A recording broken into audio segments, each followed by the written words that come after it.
ગુજરાતના લોકો આ 5 મોટી મિસ્ટેક કરે છે પોલિસી લેતા પહેલા. ચાલો આજે આપણે જાણીએ. પહેલું, ખાલી પ્રીમિયમ ઉપર ધ્યાન આપે છે, ઓછા પ્રીમિયમ વાળી પોલિસી લઈ લે છે, ક્લેમ ટાઈમે ખબર પડે છે. આમાં તો network hospital, coverage, room rent આવું તો કઈ કવર નથી થતું.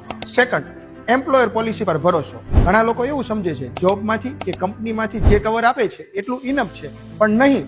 જ્યારે તમારી જોબ ચેન્જ થઈ જશે ત્યારે શું? થર્ડ, પેરેન્ટ્સ અને સિનિયર સિટીઝનનું કવર ઇગ્નોર કરવું. ગુજરાતી ફેમિલીમાં મમ્મી પપ્પા માટે ઘણી લેટ એજમાં ઇન્સ્યોરન્સ પોલિસી લે છે. એ સમયે પ્રીમિયમ ઘણું વધારે અને કવરેજ ઘણું ઓછું મળે છે. 4, નાની અમાઉન્ટનો ઇન્સ્યોરન્સ. 5 લાખનું કવર ઘણું કહેવાય એ વિચારીએ છીએ, પરંતુ જ્યારે કોઈ મોટું ઓપરેશન આવે છે ત્યારે 8 થી 10 લાખનો ખર્ચો તો એમાં જ થઈ જાય છે. 5, પોલિસી રીડ ના કરવી. પોલિસીના ડોક્યુમેન્ટ જોયા વગર સાઇન કરી નાખે છે અને ક્લેમ ટાઈમે ખબર પડે છે કામની વસ્તુ તો આમાં કવર નથી થતી. આ મિસ્ટેકને એવોઇડ કરવા માટે એક્સપર્ટની સલાહ જોઈએ અને ઇન્શ્યોર્ડ બાય હર્ષ સાચી પોલિસી સિલેક્ટ કરવામાં તમને મદદ કરશે. જે તમારી ફેમિલી માટે પરફેક્ટ હોય તો DM કરો અને આવા જ યુઝફુલ વિડીયો જોવા માટે ફોલો કરો.